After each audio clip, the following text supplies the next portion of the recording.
دوستو، ہندوستان کی ریاست جوناگڑھ میں ایک سنگ تراش رہتا تھا جو حضور نبی کریم صلی اللہ علیہ وسلم کا دیوانہ تھا۔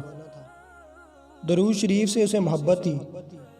کام کے دوران بھی وہ درود شریف پڑھتا رہتا تھا اور درود شریف کی مشہور کتاب دلائل الخیرات اسے زبانی یاد تھی۔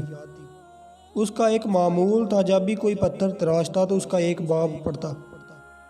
ایک دفعہ حج کے دنوں قافلہ مکہ مکرمہ کی طرف رواں دواں تھا تو اس کی قسمت کا ستارہ چمک اٹھا۔ ایک رات جب سویا تو دل کی آنکھیں کھل گئیں۔ کیا دیکھتا ہے کہ مدینہ منورہ میں حاضر ہے اور حضور نبی کریم صلی اللہ علیہ وسلم بھی جلوہ فرما ہے، اور سبز گنبد کے انور سے فضا منور ہو رہی ہے، اور مسجد نبوی صلی اللہ علیہ وسلم میں نماز اور نور برس رہا ہے، مگر ایک مینار کا کنگرا شکستہ نظر آیا۔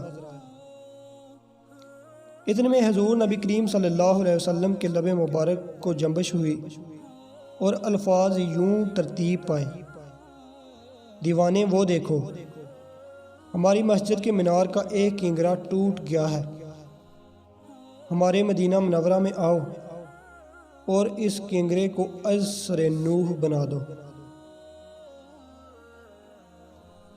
جب اس سنگ تراش کی آنکھ کھلی تو اس کے کانوں میں حضور نبی کریم صلی اللہ علیہ وسلم کے ادا کیے ہوئے کلمات گونج رہے تھے اور مدینے کا بلاوا آ چکا تھا، مگر سنگ تراش کی آنکھوں میں یہ سوچ کر آنسو آئے کہ میں تو بہت قریب ہوں، میرے پاس مدینہ منورہ جانے کے وسائل کہاں ہیں، لیکن عشق نے ہمت دی۔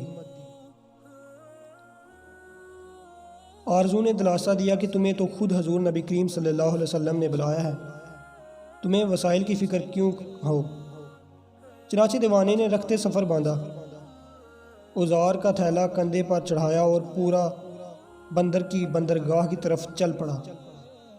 ادھر پور بندر کی بندرگاہ پر سفینہ مدینہ کے لیے تیار کھڑا تھا۔ مسافر پورے ہو چکے تھے، مگر عجیب تماشا تھا کہ کپتان کی کوشش کے باوجود بھی سفینہ چلنے کا نام نہیں لے رہا تھا۔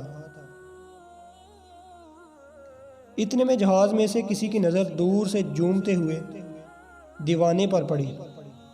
لوگ سمجھے کہ شاید ایک مسافر رہ گیا تھا۔ جہاز گہرے پانی میں کھڑا تھا۔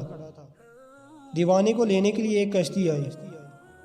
دیوانہ اس کشتی کے ذریعے جہاز میں سوار ہو گیا۔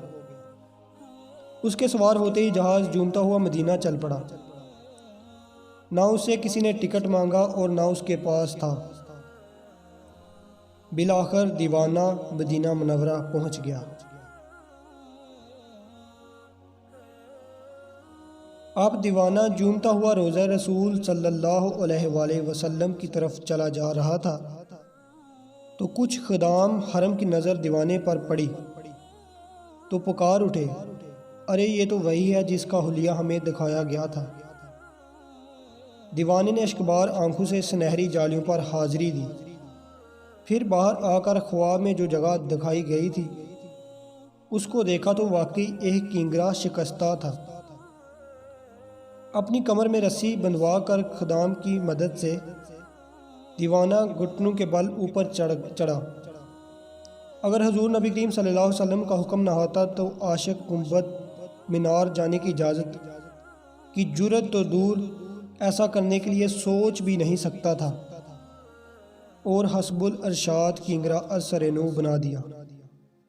واہ رے دیوانے، دیوانے کی خوش بختی! جب دیوانے کی بےتاب روح نے سبز گنبد کے قرب پایا تو بے قراری اور اضطراب بے حد بڑھ گیا، اور دیوانہ کام مکمل کر چکا تھا، اب سے نیچے آنا تھا، لیکن اس کی روح مضطر نے لوٹنے سے انکار کر دیا۔ جب دیوانے کا وجود نیچے آیا تو دیکھنے والوں کے کلیجے پھٹ گئے، کیونکہ دیوانے کی روح تو کبھی کی سبز گنبد کی رعنائیوں پر ناثار ہو چکی تھی اور دیوانہ دم توڑ چکا تھا۔